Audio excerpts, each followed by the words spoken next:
When people speak about the Roman Empire, they often speak with admiration. They talk about engineering, law, discipline, structure. They describe an empire that believed chaos could be controlled if rules were enforced with enough certainty. But power does not reveal itself in monuments. It reveals itself in how a society chooses to punish. Rome perfected public cruelty. Crucifixions lined roads, executions were staged in arenas, death was visible, theatrical, deliberate. But there was one punishment Rome carried out without spectacle. No crowds gathered, no blood was spilled, no final words echoed across stone. And yet it may have been one of the most psychologically devastating sentences Rome ever imposed. It was reserved for a figure the empire depended on more than its soldiers, a Vestal Virgin. The Vestals were not ordinary women. From childhood, they were selected and separated from their families. They lived within sacred walls. They guarded the eternal flame of Vesta, a fire Romans believed protected the entire state. As long as that flame burned, Rome believed it would endure. The Vestals were symbols of continuity, of purity, of divine favor. And because of that, they were given rare freedoms. They could own property, they could travel under protection, even powerful men stepped aside for them in the streets. But those privileges came at a cost: 30 years of absolute chastity. If that vow was broken, the offense was not treated as private misconduct. It was considered a rupture in the spiritual foundation of Rome itself. The punishment for that rupture could not be ordinary. Here was the complication. Roman law forbade the execution of a Vestal Virgin. Her blood could not be spilled. To kill her publicly would admit that something sacred had failed. So Rome constructed a ritual that allowed death without acknowledging responsibility. When a Vestal was condemned, there was no chaotic arrest.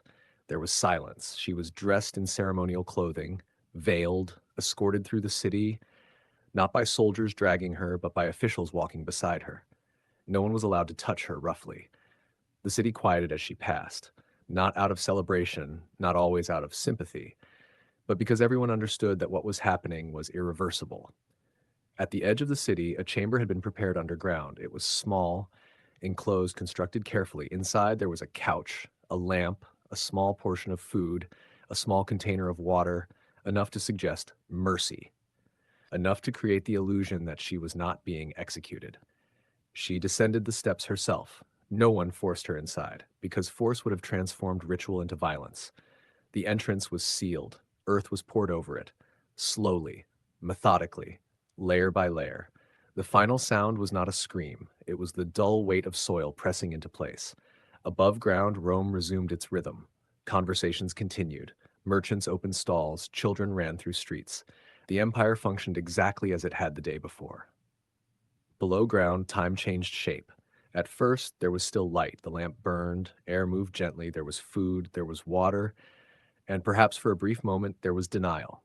Because the human mind resists finality. As long as the flame burns, something feels temporary.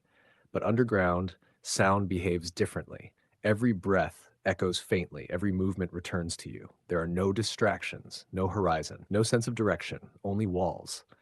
The first hours may not have been panic, they may have been calculation, counting steps, measuring space, testing the limits of the chamber, realizing the door would not move. Eventually, the lamp would dim. Oil runs out slowly. The flame shrinks before it disappears. Darkness underground is not like night. Night has stars, distance, a sense of openness. Underground darkness is close. It feels physical. It presses against the face. It removes the difference between open eyes and closed ones. Food delays hunger, water delays thirst, but neither delays awareness. Awareness that no one is coming. The cruelty of this punishment was not speed, it was duration. Rome did not strike, it waited. The empire could claim it had not killed her. It had merely placed her in a chamber with provisions. What followed was, officially, fate. But fate had been carefully engineered. Air grows thin without announcing itself. It does not vanish all at once. It becomes heavier. Breathing becomes effort instead of instinct. Time stretches. Moments lose definition. There is no sunrise underground, no signal that a day has passed, only the body's internal clock, gradually losing certainty. Roman writers describe the ceremony. They describe the procession. They describe the sealing of the chamber. And then they stopped. They did not describe what happens when light is gone, when silence becomes overwhelming, when the mind begins to search for sound just to confirm it still exists. Perhaps they did not want to imagine it, because this punishment required more than authority. It required a society willing to look away. The Vestal had once been protected by the entire state.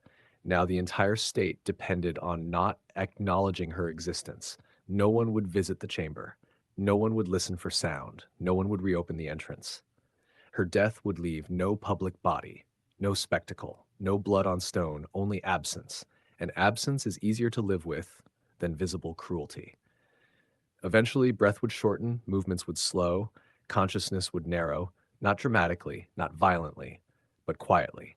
The chamber would remain sealed long after the body stopped moving. The name would be removed from records. The flame above ground would continue to burn. Rome would tell itself the gods had been satisfied.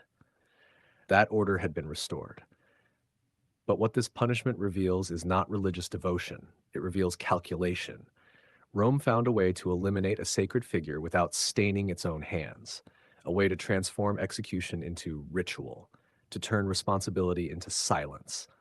Centuries later, historians piece together fragments of this practice. They confirm it happened, they analyze its legal structure, but rarely do they linger on the hours underground. Perhaps because to do so forces a simple realization. Burying someone alive is not an accident. It is patience, it is design. It is control exercised so completely that violence does not need to be loud. The most suffocating aspect of this punishment was not the lack of air. It was the knowledge that the world above continued normally, that markets opened, that conversations flowed, that the empire functioned. While beneath it, in a space carved intentionally for silence, a single human being waited in darkness for breath to become memory. Rome did not record those final moments. Maybe because some punishments are easier to justify in theory than in detail.